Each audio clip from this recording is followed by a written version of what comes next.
எதனால இந்த ஆட்சி அமைக்க தாமதம்? ஆக்சுவலி கம்யூனிஸ்ட்கள் அன்னைக்கு ஆதரவு தெரிவிச்சிட்டாங்க. அவங்கள பின்பற்றி விடுதலை சிறுத்தைகளும் ஆதரவு தெரிவிக்கிறேன்னு சொன்னாங்க. ஐயுஎம்எல்லும் நாங்க ஆதரவு தரோம்ன்னு சொல்லியிருந்தாங்க. பட் ஆளுநர் மாளிகைக்கு போகும்போது கம்யூனிஸ்ட்டுகள் அனுப்பிச்ச அந்த மெயில் மட்டும் தான் அங்க கிடைச்சிருக்கு. ஸோ அப்பயும் இன்னும் 2 சீட் குறையுது. அது ஐயுஎம்எல் குடுத்திருந்தா முடிஞ்சிருக்கும். ஐயுஎம்எல் பேக் அடிச்சிட்டாங்க. எதுக்கு காரணம் என்னன்னா, இடைப்பட்ட நேரத்தில இவர் வந்து தலைவர்களை சந்தித்து நன்றி சொல்ல இடைப்பட்ட நேரத்தில ஆமா திமுகலேருந்து ஒரு ஃபோன் கால் போயிருக்கு திருமாக்கு. அதாவது வந்து, "நீங்க அங்க போனா துணை முதல்வர் தானே, இங்க நாங்க உங்கள முதல்வராவே ஆக்குறோம். நாங்க 2 பேரும் சேர்ந்து ஆதரவு தரோம். நீங்க முதல்வரா போயிடுங்க" அப்படின்னு சொல்லிட்டு ஒரு பெரிய ஆஃபர தூக்கி மேல வச்சிருக்காங்க. ஸோ திரும்ப இப்ப யோசிக்கிறது அதுதான்.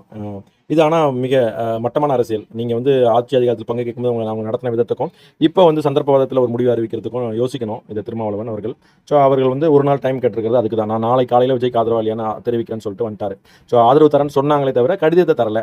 அதுக்கு தாமதத்துக்கான காரணம் முழுக்க முழுக்க காரணம் இன்னைக்கு நைட் நடந்துட்டு இருக்க அந்த கூட்டணி பேச்சுவார்த்தை. ஸோ அண்ணா திராவிட முன்னேற்ற கழகம், திராவிட முன்னேற்ற கழகம் சேர்ந்து திரும்ப அவர்கள் முதல்வராக்குறோம் அப்படின்னு ஒரு பெரிய ஆஃபர போட்டிருக்காங்க. இது குதிரை பேரமா? இல்லன்னா இவர் போயிட்டு ஆக்சுவலி ஆமா டிடிவி போயிட்டு அவர் எதுக்காக அங்க அந்த முயற்சி எடுக்கிறாருன்னா, விஜய ஆட்சி அமைக்க கூப்பிடக்கூடாதுன்றத தாமதப்படுத்தணும். ஏன்னா அவருடைய எம்எல்ஏ சார்பாக ஆல்ரெடி ஒரு கடிதம் போயிடுச்சு. ஸோ அவர் ஒரே ஒரு எம்எல்ஏ தான். அவர் குடுத்தா அதுதான் முழுக்க அவர் பதவியேற்பு இல்லாமலே ஆதரவு போயிடும். ஸோ ஒரு கட்சியில பெரும்பான்மை எம்எல்ஏ 3இல் 2 பங்கு வரணும். ஸோ அவர் இருக்கிறது ஒரே ஒருத்தர். அது ஆட்டோமேட்டிக்கா வந்துரும் அப்படின்றதுனால, அத தடுக்கிறதுக்கு அவர் சைட்லேருந்து ஒரு மூவ் போயிருக்கு. ஆக மொத்தம் அரசியல்ல ஒரு பெரிய குழப்பம், ஒரு பெரிய பிரச்சனைய உண்டு பண்றாங்க. பதவி யார விட்டுது அப்படின்றது தான். அரசியல் சும்மா இல்ல அப்படின்றது தான் இதுலருந்து நம்ம தெரிஞ்சுக்கணும்.